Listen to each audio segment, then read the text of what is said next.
in ihrer Lehre unveränderlich.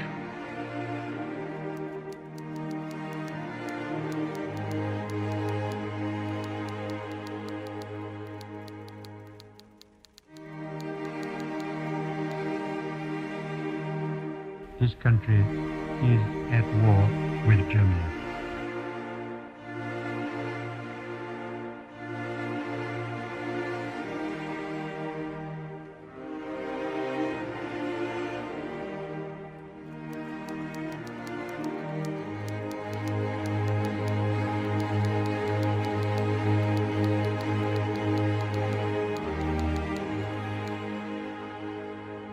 O presidente Vargas, o Getúlio Vargas, na época era um ditador. Ele, desde os anos 30, quando ele assumiu o poder, ele veio, né, com uma ascensão, né, de poder.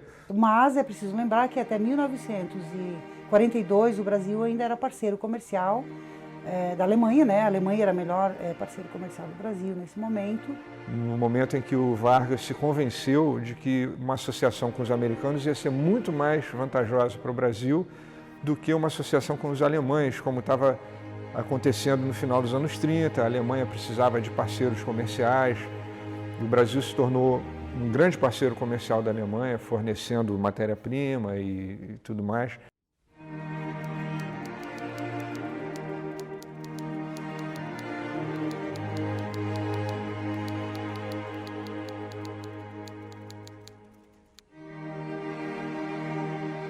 Houve uma agressão, né, em agosto de 42, vários navios foram afundados na costa do Nordeste, mais de 600 pessoas morreram.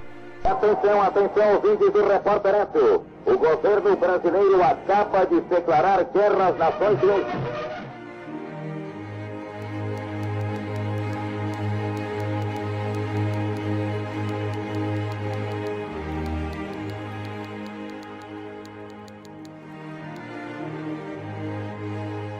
Então, Getúlio Vargas vai sim encampar um processo de repressão muito grande a esses italo-germânicos. E foi proibido, né, de se dar aula em outra língua, né? Não só alemão, mas as comunidades japonesas, italianas, polonesas foram, enfim, cerceadas aí desse aspecto, né? E os jornais também que circulavam nas colônias foram proibidos. Todos os partidos são extintos, né? E aí daí então o Nereu é indicado como interventor estadual e tem início então uma política nacionalizadora extremamente forte, especialmente contra essas áreas de imigração.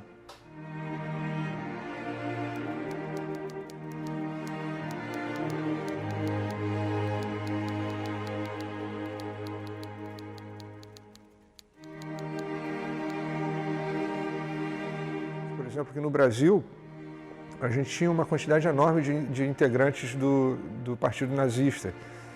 E aqui em Timbó, em Santa Catarina, teve o primeiro Partido Nazista, né? Em 1922 ele foi formado. Mais ou menos na época que estava sendo formado na Alemanha também. Havia sim pessoas no estado de Santa Catarina que professavam ou que uma parte delas inclusive era do Partido Nazista.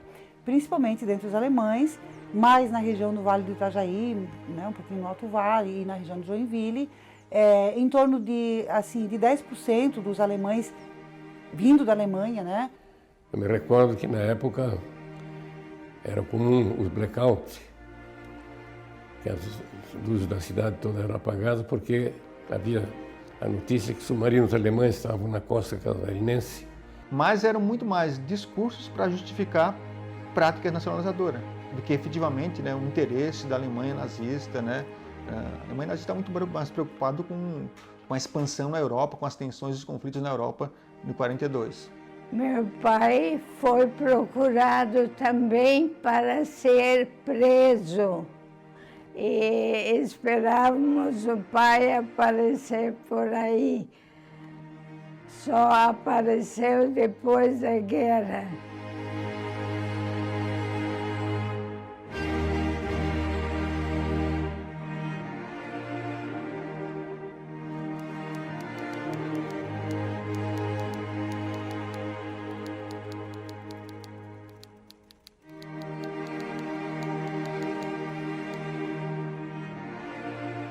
E também a proibição da língua, né? Também no sul de Santa Catarina houve a problemática da proibição da língua, pessoas tiveram que parar de falar de uma hora para outra o italiano, o alemão, e isso redundou em um grande medo, né?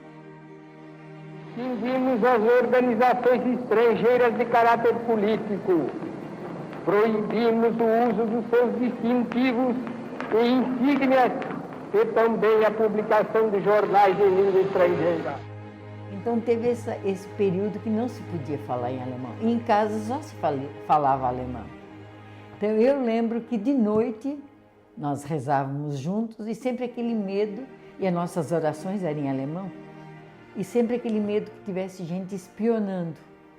E por muito tempo foi essa espionagem nas famílias para ver quem só falava alemão. Quem só falava alemão sofria as consequências.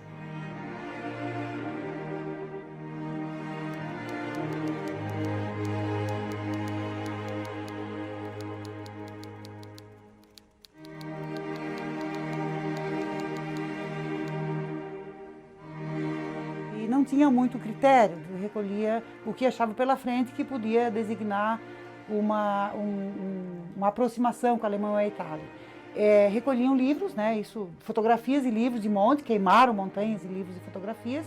Todos sabiam que deviam queimar tudo que era alemão, todos os livros, qualquer folha devia ser queimado.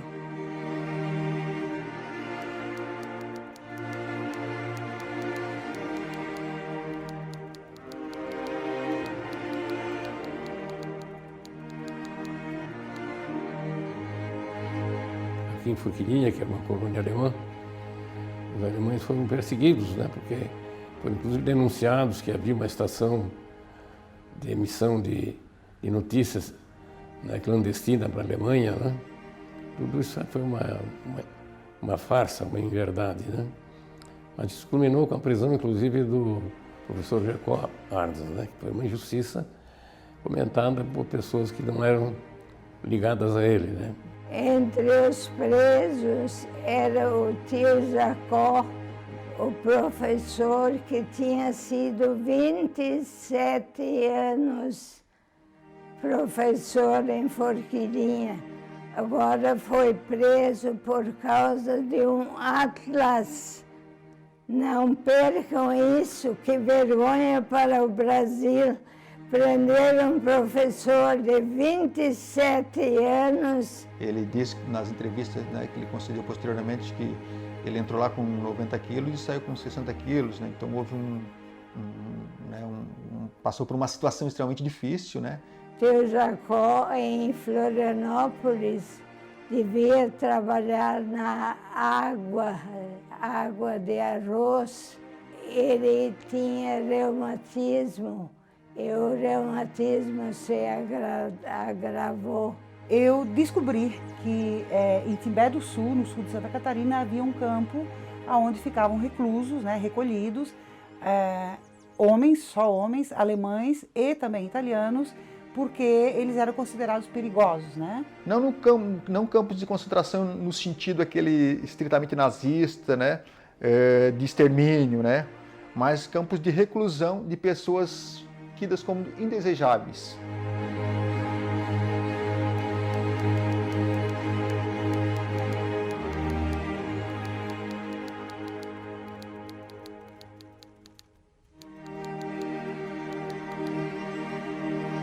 Foi preciso conviver com as diferenças depois disso. Uma ideia de que valorizar o nosso passado é um passaporte para a gente ter um futuro melhor, a gente ter um presente melhor, um futuro melhor, né, para as nossas gerações.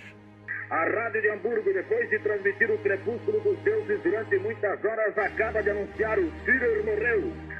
Terminou a guerra, terminou a guerra, terminou a guerra.